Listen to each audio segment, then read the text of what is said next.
Baik, rekan sekalian, untuk rilis pada hari ini adalah perkara pengungkapan tindak pidana korupsi. Jadi merupakan penyalahgunaan dana bantuan pemerintah untuk kelompok wira usaha baru atau KWU bagi masyarakat yang terdampak COVID-19 di wilayah Karawang.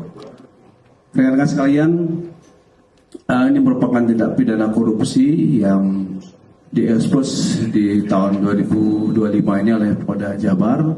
Ini baru kali ini, dan rekan-rekan sekalian, adapun untuk tindakan kepolisian untuk melaksanakan penyelidikan dan rangkaian penyidikan ini berdasarkan laporan polisi nomor LPA 41 8 Romawi 2023 SPKT Ditkrimsus Polda Jabar pada tanggal 01 Agustus 2023. Rekan-rekan sekalian, untuk TKP-nya adalah di rumah tersangka N sebagai kantor GKTM-BTB, ya, Desa Parungmuya, Kecamatan Ciampel, Kabupaten Karawang. Nah, ini untuk GKTM-TB ini artinya gabungan kelompok tani mandiri Teluk Jambe Bersatu, ya.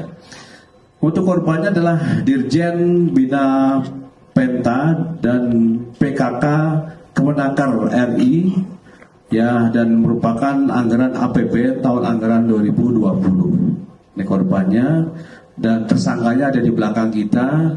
Ini ada 7 tersangka, dan mungkin rekan-rekan bertanya kok ada 6 saja, ya. Ternyata 1 tersangka ini ada terlibat kasus lainnya, ya, yang saat ini yang bersangkutan juga berada di lapas, ya Pak, ya, di lapas Kebonwaru. Jadi ada 2 kasus yang melibatkan yang bersangkutan. Pertama saudara N, ya, ini merupakan sekretaris jenderal, ya, GKTM-TB, ya. Kemudian yang berikutnya adalah saudara AAA, ini pengurus dari kelompok tani tadi tersebut. Kemudian saudara MY, ini pengurus juga. Kemudian saudara A, ya, tadi A-nya 3 kali, ini A1 kali saja. Ini ketua GKTM-TB, ya. Kemudian ada saudara B, ada saudara E, dan saudara MD, ya. Jadi tidak pidana korupsi ini yang menyalahgunakan bantuan pemerintah ini untuk kelompok wirausaha baru atau KWU bagi masyarakat yang berdampak COVID, ya. Jadi pemerintah menggelontorkan beberapa bantuan di kementerian, dan kementerian ini kemudian mendata kepada kelompok tani, dan kelompok tani ini mengajukan, ya. Dan ini pasca COVID. Kemudian peristiwa tersebut dilakukan tersangka oleh N dan kawan-kawan selaku sekjen GKTM-TB dengan cara membuat dokumen.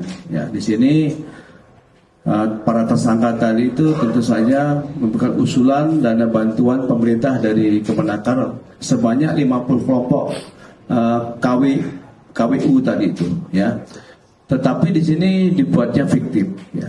Jadi melakukan penggelapan, menguasai, menggunakan, menikmati uang hasil realisasi pencairan dana, ya, bantuan pemerintah sebesar 1.997.500.000 dan memasukkan dokumen laporan pertanggungjawaban penggunaan dana bantuan pemerintah Kemenaker RI untuk sebanyak 5 KWU.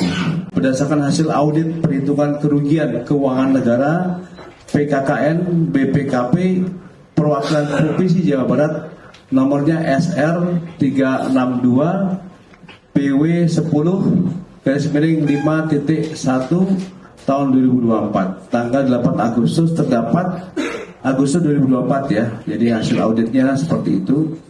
Terdapat kerugian keuangan negara sebesar Rp1.997.500.000 sebagaimana dimaksud dalam pasal 2 ayat 1 dan atau pasal 3 Undang-Undang Nomor 31 Tahun 1999 tentang pemberantasan tindak pidana korupsi sebagaimana diubah dengan Undang-Undang Nomor 20 Tahun 2001 tentang perubahan atas Undang-Undang Nomor 31 Tahun 1999 tentang pemberantasan tindak pidana korupsi di pasal 55 ayat 1 ke 1 KUHP pidana. Dan ancaman hukumannya untuk yang dilanggar adalah pasal 2 ayat 1 Undang-Undang nomor 31 tahun 1999 sebagaimana diubah dengan Undang-Undang nomor 20 tahun 2001 tentang pemberantasan tindak pidana korupsi. Nah, dengan ancaman hukuman pidana penjara seumur hidup dan paling lama 20 tahun dan atau denda paling sedikit 200 juta dan paling banyak 1 miliar. Kemudian untuk pasal yang kedua itu pasal 3 Undang-Undang nomor 31 tahun 1999 sebagaimana diubah dengan Undang-Undang nomor 20 tahun 2001 tentang pemberantasan tindak pidana korupsi juga dengan ancaman hukuman dipidana penjara seumur hidup atau pidana penjara paling singkat 1 tahun dan paling lama 20 tahun dan atau denda paling sedikit 50 juta. Kemudian pasal yang terakhir untuk menguatkan dari jeratan kita ini adalah pasal 55 ayat 1 KUHP pidana serta membantu untuk tindak pidana korupsi dan sama ancaman hukumannya dengan di atas.